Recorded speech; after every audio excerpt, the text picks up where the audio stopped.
referencia al ensayo sobre el patrimonio cultural puertorriqueño de los autores científicos sociales Roberto Gándara Sánchez y Alfredo Matías Rivas, que fue escrito en el 1972, pero que aún sus planteamientos tienen mucha vigencia en cuanto a cómo se manifiesta la política pública en el contexto local de Puerto Rico. Ahora bien, para entender la gestión del patrimonio cultural en el contexto local es imprescindible a nuestro entender partir de un análisis propio del puertorriqueño actual.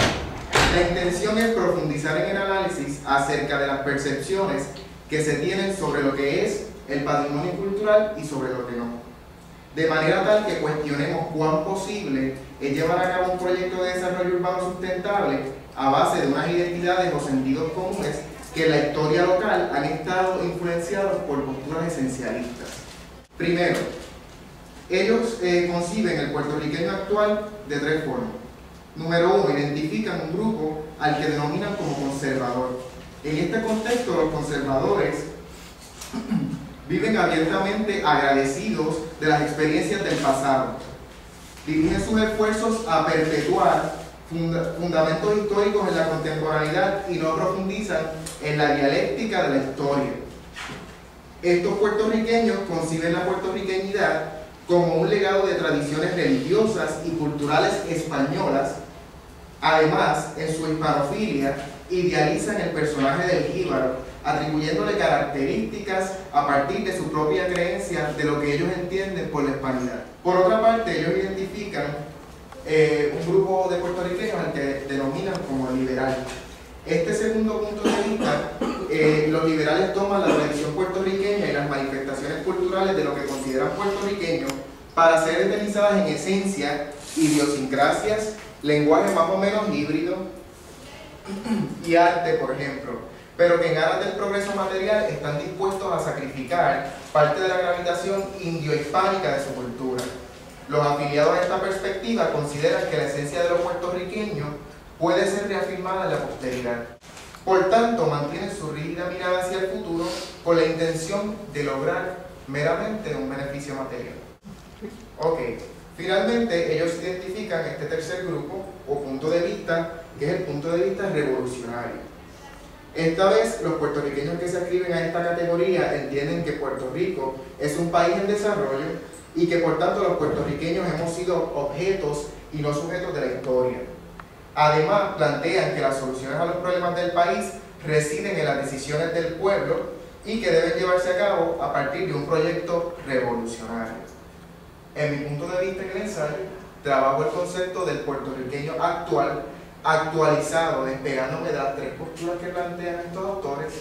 ¿Por qué? Porque esta postura final revolucionaria y las otras dos anteriores no dan cuenta de muchos factores que se han suscitado en los últimos años, luego de esas 3 décadas de ellos haber escrito. No incluyen los movimientos femeninos, no incluyen los movimientos de las comunidades LGBT, por ejemplo, no incluyen la afropuertorriqueñidad como un elemento determinante en la forma que nosotros concebimos lo que es ser puertorriqueño. Y por tanto, propongo actualizarnos, tomar cuenta de todos estos otros factores para entonces poder ver qué es el patrimonio cultural. El patrimonio cultural no solamente entendido como una estructura, sino como todos esos sentidos comunes, según lo plantea García Canclín, y los simbolismos que conlleva esos elementos materiales tangibles, que a su vez existen otros elementos intangibles como el propio conocimiento que se va fundando en cada persona y que a la vez nos dan un sentido de colectividad.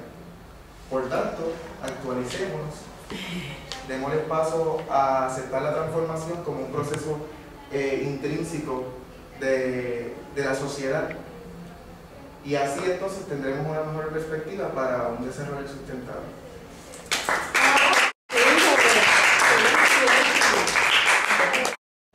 El propósito de esta exposición es explicar el surgimiento del turismo cultural como alternativa de viaje, cómo el mismo ayuda a preservar el patrimonio y además contiene algunas reflexiones de cómo se percibe esta iniciativa en Puerto Rico. Dentro de la industria turística, el turismo cultural ha desarrollado más capacidad de atracción en los últimos años. El turismo cultural deja a un lado el turismo tradicional de playa, sol y arena y le da otro sentido a las actividades de ocio. Este tiempo que los visitantes pueden utilizar de la forma que deseen puede ir dirigido a conocer al otro. La cultura, según Clifford Geertz, es el contexto dentro del cual se pueden describir los fenómenos dentro de los acontecimientos sociales, modos de conducta, institución o procesos sociales. La mejor manera de conocer y entender estos procesos es siendo partícipe, aunque sea de forma limitada, de los mismos.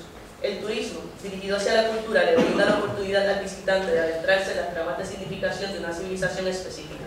El viajero puede convertirse en un investigador, conociendo los modos de vida, formas de expresión religiosa y arte de los habitantes del lugar visitado. El contacto con el patrimonio tangible e intangible de una sociedad hace del turismo cultural una experiencia enriquecedora, que funciona de forma recíproca para visitantes y visitados. El turismo cultural tiene sus aspectos positivos y negativos. El turismo cultural genera un sentimiento de rechazo por parte de las comunidades visitadas cuando no se respetan los sitios sagrados o las costumbres del lugar, o bien genera inhibición cuando la comunidad siente invadido su espacio vital y se siente observada.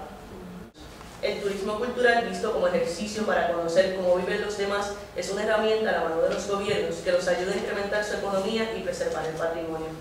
Para recibir invitados y realizar una propuesta de turismo cultural atractiva al público, los gobiernos deben identificar los elementos del patrimonio tangible e intangible que desean presentar.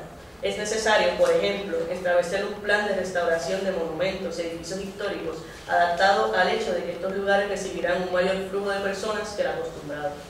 La llegada continua de visitantes impacta de manera positiva la economía. Los recién llegados necesitan transporte, alojamiento, bebida, alimento. Los grupos que realizan presentaciones musicales, bailes folclóricos, artistas plásticos, artesanos y todos los protagonistas del quehacer cultural del lugar de acogida son los pilares de la oferta turística, junto con los museos, monumentos y edificios históricos. El programa de turismo debe incluir un grupo de guías bien adiestrados, pero además debe existir una política de educación para los ciudadanos que les permita conocer detalladamente su pasado, su presente y cómo se proyectan hacia el futuro. En la isla existen diversos espacios culturales representativos de su historia. Los fuertes y las murallas que rodean el viejo San Juan, junto con las calles adoquinadas que le quedan, y sus edificios coloniales, se presentan como los símbolos máximos del patrimonio tangible. Me parece lamentable que muchos de los visitantes se vayan con la idea de que Puerto Rico no tiene más lugares de importancia que no sean los antes mencionados. Las rutas de la historia de Borinquen, como la de la caña del azúcar y el café, pueden convertirse en proyectos turísticos culturales que presenten las formas de trabajo, los métodos de cultivo, las relaciones sociales y laborales de esa generación de puertorriqueños que con su sudor ayudaron a levantar el país. Es necesario que tanto el pueblo, que es quien recibe a los visitantes, y el gobierno trabajen en conjunto para mejorar la oferta turística actual, fijándose como norte dejar entrar las nuevas corrientes que trae consigo el turismo cultural. El turismo cultural abre puertas a civilizaciones que pudieran pensarse como olvidadas y le brinda el espacio para manifestar. Tal apertura ayuda a que el anfitrión se identifique con sus raíces, mientras que el invitado tiene la oportunidad de presenciar y entender que existen formas de vida diferentes a la propia y las mismas funcionan.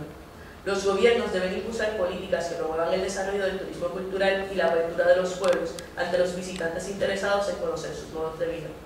Partiendo de la premisa, el hombre no es una isla, el turismo dirigido hacia la cultura permite tejer las redes de significación que unen a todos los seres humanos, herederos de un mismo patrimonio.